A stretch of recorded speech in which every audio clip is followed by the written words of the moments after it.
Hey guys, तो आज हम जानने वाले हैं कि कौन किसको पेलेगा, मतलब ब्लैक एडम वर्सेस सुपरमैन। कि अगर इन दोनों की फाइट हो जाए तो इनमें से कौन किसको पेलेगा, मतलब हरा देगा। ये डीसी वाले कब से हेनरी कैविल को वापस लाने की अफवाह फैलाने में लगे हुए हैं, पर किसी को भी ये सच नहीं पता कि हेनरी कैविल वापस आएगा या नहीं। पर इतना तो मैं श्योर हूँ, अगर हेनरी कैविल डीसी में वापस आता है तो हमें फ्यूचर में ब्लैक एडम वर्सेस सुपरमैन देखने को जरूर मिल सकता है, क्योंकि कॉमिक्स के पन्नों में हमने कई बार देखा है ब्लैक एडम वर्सेस सुपरमैन। और ब्लैक एडम वर्सेस सुपरमैन वाली फाइट फैंस को काफ़ी ज़्यादा पसंद भी आती है। पर कॉमिक्स में ब्लैक एडम एक विलेन है, तो उसका हीरो के सामने हार जाना ये एक राइटर की कलम का खेल है। पर क्या डीसीयू में ब्लैक एडम सुपरमैन से जीत पाएगा, या ब्लैक एडम धूल चाटता फिरेगा सुपरमैन के सामने? इसका कंक्लूजन निकालना बहुत ज़्यादा हार्ड है, क्योंकि डीसीयू का सुपरमैन कोई एरा गैरा सुपरमैन नहीं है। ये जैक स्नाइडर का सुपरमैन है, जिसे गॉड लेवल बंदों से फाइट करने के लिए बनाया गया है। तो इस सुपरमैन के सामने अच्छे नहीं टिक पाते। इस सुपरमैन ने स्टेपनवुल्फ को भी कुत्ते की तरह पीला है, जो कि एक न्यू गॉड था। और हाँ, वहीं डीसी का ब्लैक एडम भी कुछ कम नहीं है, क्योंकि हम ट्रेलर में देख ही चुके हैं कि ये बंदा जस्टिस सोसाइटी को हराने वाला है। और ब्लैक एडम के सामने हॉकमैन के भी पसीने छूट गए हैं। तो वीडियो को एंड तक जरूर देखना, ब्लैक एडम की कमजोरियों से लेकर सुपरमैन के क्रिप्टोनाइट तक की बात होगी। So welcome to my channel Karan three velocity. मेरा नाम है करण सक्सेना। सो बिना किसी देरी के शुरू करते हैं ब्लैक एडम वर्सेस सुपरमैन। तो पहले हम जान लेते हैं कि ब्लैक एडम और सुपरमैन के पास पावर्स क्या हैं। सो ब्लैक एडम के पास शज़ैम की जैसी ही मैजिकल पावर्स हैं, पर जहां शज़ैम को अपनी पावर्स 6 ग्रीक गॉड से मिलती हैं, वहीं ब्लैक एडम को अपनी पावर्स एंशिएंट इजिप्शियन गॉड से मिलती हैं। सो शज़ैम बोलते ही ब्लैक एडम के पास 6 इजिप्शियन गॉड्स की पावर्स आ जाती हैं। इनमें वो सभी पावर्स होती हैं जो कि एक गॉड लेवल सुपर हीरो के पास होनी चाहिए, जैसे super strength, super speed, super healing, super stamina वगैरह वगैरह, लाइक शज़ैम। वहीं दूसरी ओर आता है सुपरमैन, जो कि एक ऐसा कैरेक्टर है जिसे राइटर्स के द्वारा ऐसे लिखा गया है कि उसकी कोई कमजोरी ही नहीं है, पर बाद में सुपरमैन की कमजोरियों को सामने लाया गया, क्योंकि भाई अगर कैरेक्टर्स में कोई कमी ही नहीं होगी तो स्टोरी बहुत ज़्यादा बोरिंग हो जाएगी, और सबको पहले से ही पता होगा कि आखिर में जीतना सुपरमैन ही है। सो अब हम जान लेते हैं कि सुपरमैन के पास पावर्स क्या है। तो जैसे कोई मिल गया वाले जादू को अपनी पावर्स सन से मिलती हैं, वैसे ही सुपरमैन को अपनी सारी पावर्स भी सन से मिलती हैं। और ये सन से मिली हुई पावर्स ही काल-एल को अर्थ का सुपरमैन बनाती हैं। तो इसके जैसे कि नाम में ही सुपर है, वैसे ही सुपरमैन की सारी पावर्स भी सुपर हैं, जैसे सुपर स्ट्रेंथ, सुपर स्पीड, आंखों से लेजर फूंकना और फूंक मार के बर्फ जमाना, चीज़ों के आर पार देखना, ईटीसी। तो सुपरमैन के पास इतनी सारी सुपर पावर्स होने की वजह से और एक गॉड ना होने के बाद भी उसे गॉड लेवल बीइंग्स में गिना जाता है। और राइटर्स ने इस कैरेक्टर को ऐसे लिखा है कि इसे जितनी पावर्स की जरूरत होती है उतनी पावर्स सुपरमैन के पास पहले से ही होती है। बस सुपरमैन को रियलाइज करना जरूरी है कि हाँ, वो अपनी पावर्स को अपर लेवल पर ले जा सकता है। और इसी वजह से सुपरमैन ब्लैक एडम के अगेंस्ट फाइट करने के लिए एक वर्दी ओपोनेंट बनता है।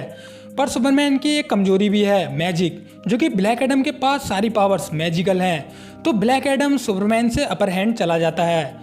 सुपरमैन की मैजिक वाली कमजोरी हमने रिटर्न ऑफ ब्लैक एडम वाली कॉमिक में देखा था, जिसमें सुपरमैन की मैजिक वाली कमजोरी को दिखाया गया था। लेकिन इसी कॉमिक में हमने देखा था कि ब्लैक एडम की एक कमजोरी है सुपरमैन की लेजर बीम्स और फिजिकल स्ट्रेंथ, जो कि सुपरमैन को एक अपर हैंड देती है। इस कॉमिक में ब्लैक एडम और सुपरमैन बराबर की फाइट करते हैं, पर सुपरमैन और शज़ैम दोनों मिलकर ब्लैक एडम से फाइट करते हैं इसी कॉमिक में, और ब्लैक एडम को हरा भी देते हैं। तो हम ये कह सकते हैं कि कॉमिक्स में ब्लैक एडम सुपरमैन से ज़्यादा पावरफुल है। खैर, तो आपको पता ही होगा कि ब्लैक एडम 5000 साल का बुढ़ा है।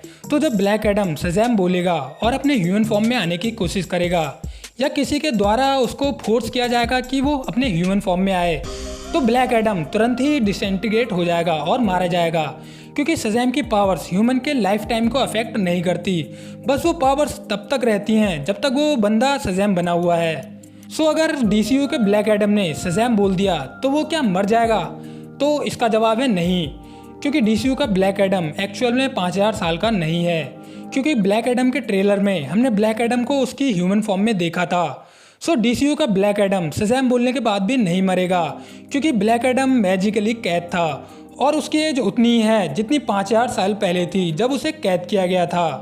कई लोग सोच रहे होंगे कि ब्लैक एडम से शज़ैम बुलवा दिया जाए तो वो मारा जाएगा, पर डीसीयू का ब्लैक एडम ऐसा बिल्कुल नहीं है। शज़ैम बोलने के बाद भी वो नहीं मरेगा, क्योंकि ब्लैक एडम की एज अभी भी उतनी है जितनी 5000 साल पहले थी जब उसे कैद किया गया था। खैर, यहाँ तक हमने सुपरमैन और ब्लैक एडम की पावर्स को जान लिया है, तो अब हम आगे बढ़ते हैं। सुपरमैन एक होप का सिंबल है और वो लोगों को बचाने के लिए कुछ भी कर सकता है, अपनी जान भी दे सकता है। जैसे सुपरमैन ने न्यूक्लियर बॉम्ब को भी झेल लिया था, और सुपरमैन ने अपनी मरती हुई हालत में डूम्सडे से भी फाइट की थी, अपनी जान की फिक्र किए बगैर। और मैन ऑफ स्टील में सुपरमैन ने अपनी स्पीसीज के बंदे जनरल जॉर्ड को भी मार दिया था 4 इंसानों को बचाने के लिए। मतलब समझ लो, सुपरमैन ह्यूमैनिटी को बचाने के लिए कुछ भी कर सकता है, अपनी जान की परवाह किए बगैर। वहीं दूसरी ओर ब्लैक एडम एक एंटी हीरो है, जो कि अपनों को बचाने के लिए किसी को भी मार सकता है, फिर वो सुपरमैन हो या कोई और। ब्लैक एडम के रास्ते में जो भी आएगा उसके एल लगने तो पक्के ही हैं, ये तो नोट करके लिख लो। तो अगर सुपरमैन और ब्लैक एडम की फाइट होगी तो नॉर्मली ब्लैक एडम जीत सकता है, जिसमें सुपरमैन नॉर्मल सुपरमैन होगा। पर यह भी हो सकता है कि सुपरमैन जीत जाए, क्योंकि डीसीयू का ब्लैक एडम अभी कमज़ोर है, उसकी पावर्स उतनी ज़्यादा नहीं है जितनी होनी चाहिए। क्योंकि ट्रेलर में हम देख चुके हैं ब्लैक एडम का चेस्ट का सिंबल उतने अच्छे से नहीं चमक रहा है जितना कि शज़ैम का चमकता है। ब्लैक एडम के चेस्ट का सिंबल का कम चमकना यही दिखाता है कि ब्लैक एडम की पावर्स अभी बहुत ज़्यादा कम है। तो मैं यही कहूँगा, डीसीयू का सुपरमैन ब्लैक एडम से जीत भी सकता है। और अगर सुपरमैन सन में जाकर वापस आ जाता है तो सुपरमैन ब्लैक एडम से आराम से जीत सकता है, क्योंकि सन में जाकर वापस आने के बाद सुपरमैन की पावर्स बियॉन्ड लेवल पर चली जाती हैं। और बात आई ह्यूमैनिटी को लेकर, तो सुपरमैन कुछ भी करके जीत सकता है, इतना तो भरोसा है सुपरमैन के फैंस को, और कॉमिक्स भी हमें यही दिखाती हैं। तो अब तक तो आप समझ ही गए होंगे कि ब्लैक एडम और सुपरमैन की फाइट में कौन जीतेगा। खैर, ये तो मेरे अपने ओपिनियंस थे। अगर आपके कुछ ओपिनियंस हैं तो मुझे कमेंट सेक्शन में बताना मत भूलना। और अभी हमने डीसीयू के ब्लैक एडम की ट्रू पावर्स देखी नहीं है, जो कि मूवी आने के बाद ही पता चलेंगी। तो साफ साफ कहना ठीक नहीं रहेगा कि ब्लैक एडम और सुपरमैन में कौन जीतेगा। और वैसे भी राइटर्स के हाथ में होता है कि एंड में कौन जीतेगा, पर राइटर्स एंड में हमेशा हीरो को ही जिताते हैं, ना कि विलन्स को। पर यहाँ डीसीयू में यहाँ रॉक भैया हायरार्की ऑफ पावर को चेंज करने आए हैं, तो हो सकता है पूरी स्क्रिप्ट ही बदल दी जाए और ब्लैक एडम सुपरमैन से जीत जाए। खैर, वीडियो अच्छी लगी हो तो वीडियो को लाइक कर देना, और मूड बन गया हो तो चैनल को सब्सक्राइब कर देना। मिलते हैं किसी और वीडियो में। Tata bye bye, take care.